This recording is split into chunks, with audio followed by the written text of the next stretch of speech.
What's good? It's your boy Jay. That's me. So, NXT for September the 26th, 2023 was solid. A very solid show. I enjoyed it. It was also the go-home show for this Saturday's No Mercy. We will go over predictions. But first, before we get into the review, Jade Cargill has officially signed with WWE. It was announced yesterday by ESPN. So I am happy for Jade. I think she will be used well. I think that Triple H will have no choice but to push her. She was booked perfectly in AEW by Tony Khan, but Tony Khan could only do so much. So I do think that Triple H will swallow his pride and put the rocket ship on the back of one Jade Cargill. He has no choice. Hopefully, this opens the door for Jordynne Grace to come on in. I think Jordynne Grace would be a solid addition to the women's division in WWE. I truly do believe that. She's done everything she can do in Impact, and I don't think that she would be a shoo-in for AEW. I just don't. But I would love to see Jordynne Grace in WWE, and hopefully in 2024, she decides to go. I know she resigned with Impact, but hopefully she pulls a Nick Aldis and she's just there for a few months and then dips out. But I do think that Jade will be a massive success in WWE. So let's go ahead and get into the review. So we kicked the show off with the first match of the night, that being Butch versus Joe Coffey. It's the finals of the NXT Global Heritage Invitational. So Butch wins via the bitter end. Pretty good match. I believe it was Vic Joseph who mentioned on commentary that these two faced each other at the first NXT UK takeover event. I believe that was in either 2017 or 2018. I'm going to go and say 2017. But the match was good nonetheless. So Butch winning makes the right... I mean, Butch winning was the right choice, if we're being honest. So, there's that. I'm just glad that the tournament is over with. It was kind of boring, though, because all these points and stuff, it really should have been just a single elimination, if we're being honest. Moving on. So Mackenzie Mitchell, she's backstage. She had an interview with Dominic Mysterio. Dominic says that he was looking forward to spending the Saturday off with Mommy while eating some delicious chicken tenders. So Mackenzie reminds Dominic that he's defending the title against the winners of tonight's triple threat. So Dominic is highly upset with Shawn Michaels because he's acting like Adam Pearce. That was pretty funny. Really good shit there. Moving on. So the family, which is Tony D and Stacks, they're dressed to the nines. They're eating at a fancy Italian restaurant. And they're deciding who they're going to defend their tag titles against at No Mercy. This leads us into Trick Williams versus Joe Gacy. Trick Williams gets the win. Great match there. Post-match, Kelly Kincaid, she congratulates Trick Williams on his victory. Trick Williams says that he can whoop ass with both hands, which is funny. So Kelly asks Trick Williams for his prediction for the upcoming NXT title match in No Mercy. Trick Williams knows that Dragunov hits hard, but he would be a fool to bet against his dog, Carmelo Hayes. After No Mercy, Trick Williams says that it's time to get a championship of his own. And the crowd popped big for that. So that was great. That was great. Really good stuff there. Really, really good shit there. So Mackenzie Mitchell had another interview with Blair Davenport. Blair Davenport says that it's pathetic that Gigi Dolin is mocking her. The biggest difference between the two is that when Blair Davenport targets people, they don't get back on their feet. Gigi blindsided her, but she got back up, and the Vicious had to pull them apart. Blair Davenport says Gigi can't match her vicious intent. I like that. Really solid shit there. Really good stuff. Moving on. So Andre Chase and Duke Hudson, they run into JC Jane. So Andre Chase wants to know how Thea Hale's doing. Thea Hale appears to be rocking a new provocative look, which was great. I love that. So Thea Hale says she finally feels like a grown-ass woman, but she has to give all the credit to JC. She needs to get ready for her match later on tonight. JC Jane says that if Andre Chase liked Thea Hale's new look, let's wait until you see her new ring gear. Okay, fine with this. Still progressing the story. So Thea Hale being heel kind of is great. I wish the NXT Women's Tag Team titles were a thing, but they're not.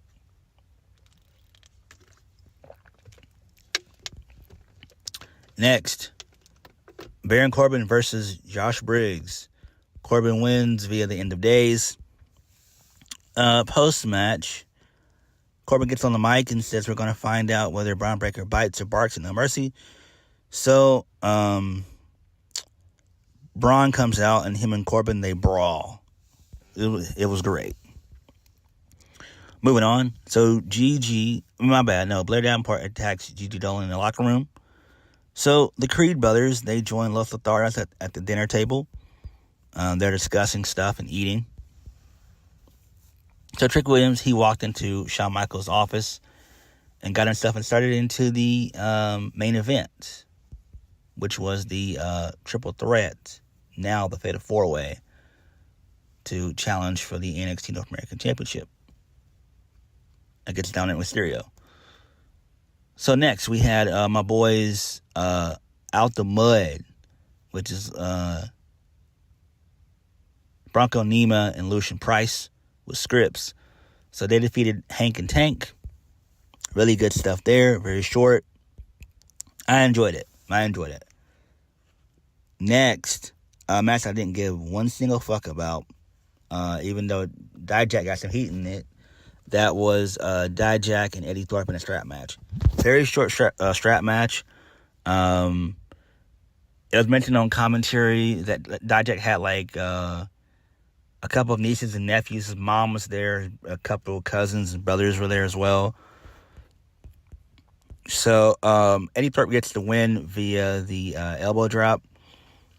And then post-match, Dijak attacks Eddie Thorpe and and viciously whips him in front of his family with the white belt. So this shit is not over with. I don't like this. Again, I'm not a fan of either Eddie Thorpe or Dijak. I'm just not. Dijak needs to go to Ring of Honor, aka AEW. And Eddie Thorpe just needs to go back to either New Japan or try to get involved in Impact. I don't know. He's just not clicking with me in WWE. He's just not. He's not. Moving on.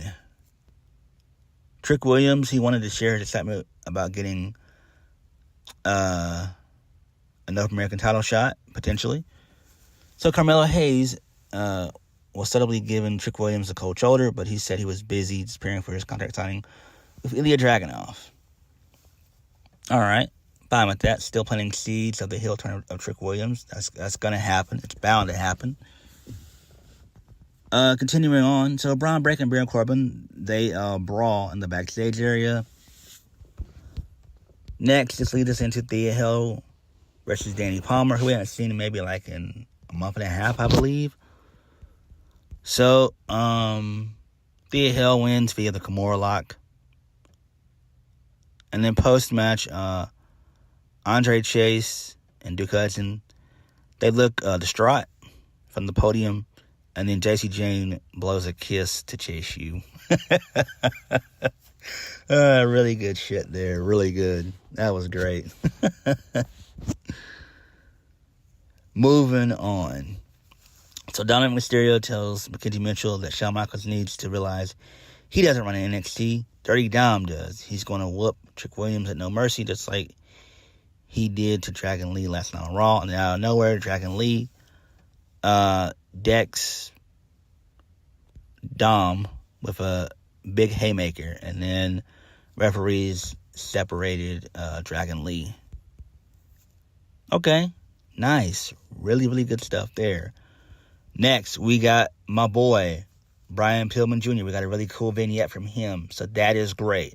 That is excellent. And I hope that he does show up at No Mercy. I think No Mercy needs to have some surprises. We haven't had surprises in a while. We've just been having kind of just basic NXT premium live events with no surprises. We need some surprises. We definitely need some surprises. And hopefully Brian Pillman Jr. will show up. I think he will make a statement come Saturday, hopefully. Main event, the Fatal 4-Way. The winner's going to face Dirty Dom for the NXT North American Championship at No Mercy. Trick Williams, Axiom, Tyler Bate, Dragon Lee. Trick Williams. No, let me start over again. Axiom, Tyler Bate, Dragon Lee, and Trick Williams. So Trick Williams gets the win. The finish was kind of weird, but Trick won anyway. So, Dragon Lee headbutts Trick Williams. Trick Williams knocks Tyler Bate off the apron, and then Trick Williams falls on top of Axiom for the 1, 2, 3. It was a kind of a weird, crazy-ass finish, but I'm glad my boy Trick got the win. It made perfect sense. I think they're probably going to end up putting Dragon Lee on the main roster. Again, they have to replenish those releases, so I do think they're probably going to yank a couple people after Saturday is over with. They're probably going to have to yank quite a few people and put them on the main roster. Probably like Tyler Bate, Axiom, and Dragon Lee, because these shows are going to need a little bit of fresh blood. Raw and SmackDown will need some fresh blood. They've got to. They always end up doing this anyway. After releases, they kind of, end up putting guys and girls on the main roster just to replenish what they lost. Next, we had a really good contract signing with Ilja, Dragunov, and Carmelo Hayes. So Carmelo Hayes says, Ilja, you and I know what happened last week. There's really nothing else for us to talk about. Let's just sign this contract, and we'll see each other at No Mercy. And then there's a very intense back and forth between the two. And basically, Ilja says, Melo, you just explained yourself.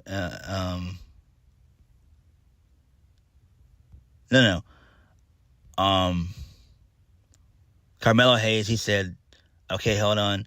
Wrong person at the wrong time, kind of like you at Great American Bash. Look, I didn't plan for it to go down like that. I didn't call for that shot. But Ilja, it was what it was. I didn't walk into the Great American Bash thinking I could beat you. Now that I'm walking into No Mercy, I know I'm going to beat you, and I will beat you. And then Dragunov responds by saying, you just explained yourself in front of me, and that hurts. I can clearly see the struggle outside of your confidence. So at No Mercy, you will know what real unbearable pain when you face the dragon spitting fire. And then basically Carmelo Hayes said that he shook about his confidence and everything else. And then he hypes up Ilja. And then Ilja responds by saying it's his destiny to win. And it's not about some type of prophecy. I talk about destiny. And then Ilja proposes a question saying, what do you do when you shoot your best shot and I don't know, you miss? Did you prepare yourself to answer these questions? And then Carmelo talks about himself. And then he mentions that he's not Wes Lee, he's not Oro Mensah, and he's not Trick. And so that was great right there. And he said, no, listen, I'll be the one who's going to push you to your limits at No Mercy because I'm the NXT champion for a freaking reason. And No Mercy will answer those what ifs. And then Ilja continues his promo by basically saying, long live the Tsar. He got very intense. and they had a really good stare down. This was great. This was great. And then Melo got on the mic again, and he said, "Ilja, do I think you can win the NXT Championship and carry the responsibilities that come with it?" Absolutely. But I do think you can do it better. But do I think you can do it better than Carmelo Hayes? Absolutely not. And then they stare each other down, and Carmelo raised the championship in the air. And then the show ends with a massive brawl between Baron Corbin and Bron Breakker in the NXT parking lot. And then Bron ends up spearing Corbin into Shawn Michaels' office, and then security and referees separate them. So great stuff there. Really, really good, solid stuff there. Now, let's go on to the predictions. All right. So, we have 6 matches on the card. So, I am kind of excited for this. I think No Mercy should be good. Let's start off with the Fatal 4-Way Tag Team match. I'm not excited about. That's Tony D and Stacks versus Out